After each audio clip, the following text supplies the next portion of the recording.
11 grandchildren. Of those 11, I have had the honor of teaching 6 of them, and they have all excelled.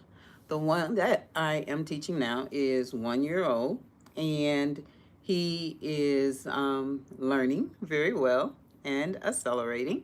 But what I want to do is to make sure that the information that I know, that I use, I want to make sure that I share it with you, because these are things that you can do that are free and that don't take extra time if you learn how to incorporate it in the daily activities for your child, for your toddler. Okay, so with that being said, today I'm going to tell you what we did today, actually. I'm going to tell you the things that we went through, and I'm going to show you how to use this particular video series, okay? So, my grandson has previously been working with his alphabets on a puzzle like this. So we started with this at about 8 months. Okay, we started doing this when he was about 8 months old, maybe 6, and so he has had some exposure to the letters. Now, he doesn't talk yet, so he just has the familiarity with him through this. So now what I'm about to do is show you what we do at mealtime now. So when he was about 9 months, 10 months old, and he was able to sit up in his high chair to eat, then that's when I started introducing screen time to him. And the only time that I have screen time for him is when he's eating. Okay, so it's not like I just sit him and let him just watch TV or YouTube all day. No, I don't do that. What I do is while he is eating, while I am feeding him, in between bites, I talk to him about what is on the screen so that there is interaction. And I'm just going to share with you how I do that. Okay, so this particular video is Meet the Letters from Preschool Prep Company. Okay, and this is how it goes.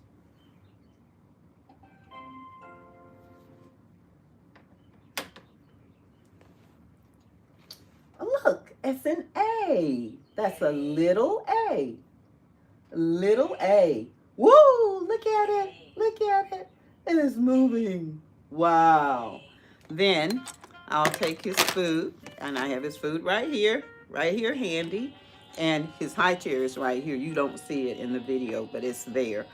And I will feed him while he's looking at the video.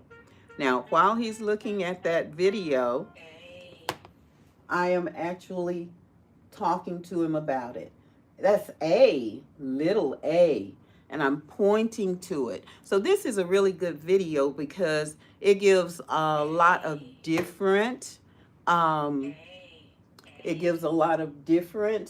ways that the letter can be written. And again, I am Dr. Yvette Kennedy, and I am the grandmother of the 11 grandchildren, and I am sharing with you the knowledge that I've had in teaching my grandchildren, and they have all been very successful. So that's who I am. Okay, so this is A. Oh, big A. See the big A? And so while I'm doing that, I'm also feeding my grandchild. See the A? So while he's eating, he's also getting visual stimulation, auditory stimulation, and while I point to the letter. So there we are. So A, see the A? It was flying up. It's an astronaut. A, A, A. All right, A. And then I give him more food when he's ready for it. Give him his food. And then here's the next letter. What letter is that? B. It's a B. It's a bee. Do you see the bee? And then I give him some more food.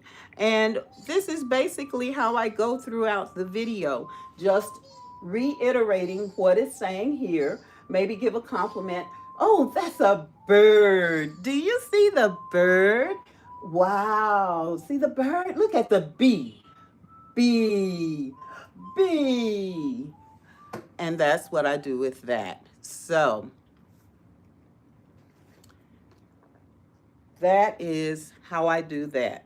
Now, I also want to just show you, and again, this is something that you can incorporate into your daily routine without having to have, special time set apart aside for something, because your child has to eat, okay? And at this age, they're still in the high chair. So you have control over, what they look at. You have control over what they're eating.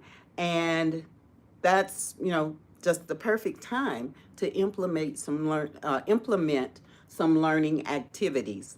Okay, so that's one thing that I do. Now, before he gets up, and we don't go through this whole thing in one setting.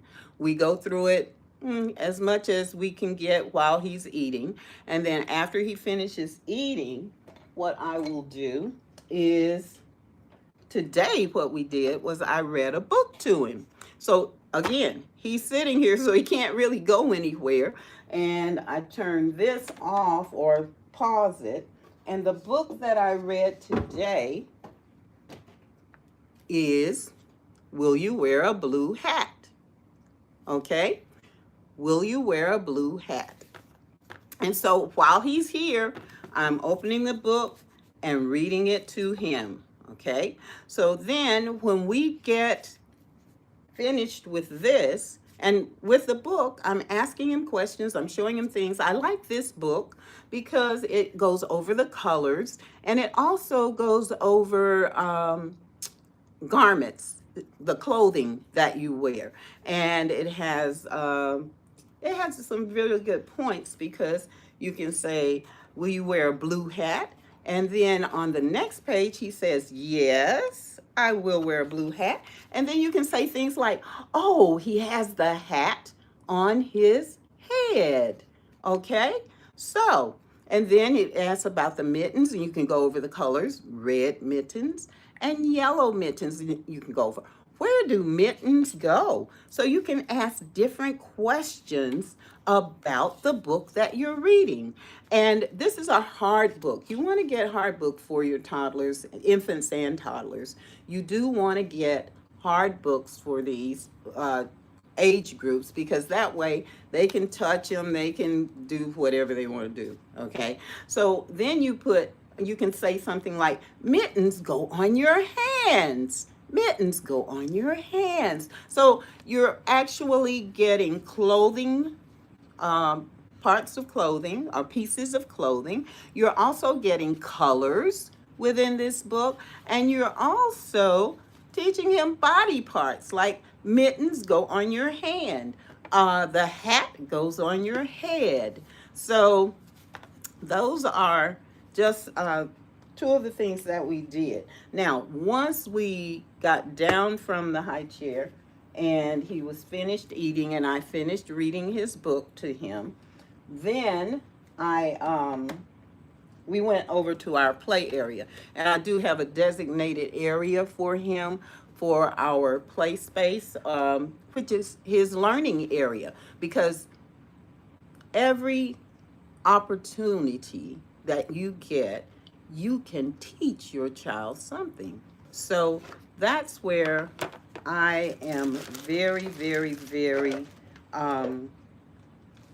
intentional about. I'm intentional about them learning.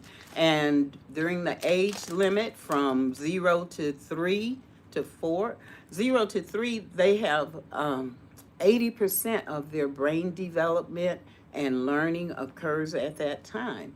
So you can imagine that anything that they're learning then, they're like absorbing it like sponges. Okay? So today, what we did when we went to our learning area is he went and he picked out his puzzle because all of his toys and his puzzles are in the same area. I keep them in a little book holder, and I'll show that to you maybe another time. But he went to this, he grabbed the bag of numbers, and I keep all of the puzzle pieces in just a plain Ziploc bag. I've had this one for years, okay? You can tell. Probably need to get a new one, but it's still functional, okay? So he will go and he'll take out one of these at a time. And I've taught him to do this since he was maybe 6 or 7 months old, the process of doing it. So your child won't do this immediately unless you have exposed them to it. So we did this puzzle and he put the number where it goes, and before he put the number in, we count. I use his pointer finger and I have him count the objects that are in that number, and then he places the number and he uses his pointer finger to put it in its place. And once he puts it in its place, I say, "Good job! You did so well." And I'll clap his little hands, and he claps his hands too now because he knows he's done a good job. So that gives them confidence, letting them know that what they did was good and that they have accomplished something. So it gives them a positive attitude. The other thing that he played with, or that we played with today, was a shapes game that we have. And this is just a bucket with the shapes in it. So he went and he grabbed the things out of the bucket, and what I will do, he tries to put them in now by himself. Now this didn't happen overnight, so you will have to work with your child, with your toddler, to show them how it's done and then let them explore some on their own. So we worked with these and went over the different shapes. Okay. All right. That is it for today. It didn't take long, but what I want to do is I just want to make sure that our children start off on a level playing field when they get to school, because the statistics show that most of our brown and black children do not measure up, or they are at a lower grade level than what they should be when they enter the first grade. The statistics show that it is actually, our children are 3 grade levels behind. So I feel like I have found something that if I share it with you, you can do these things and it won't cost much money, and you can do it and you can incorporate it so that your child will not be in that 80 percentile that is 3 grade levels behind by the time they reach first grade. So if I've said anything that has helped you today, please subscribe to my channel and we can go from there. Thank you very much for listening. Bye. Oh, it says, where am I from? I'm originally from Texas. Do you detect that accent? Thanks so much. Bye.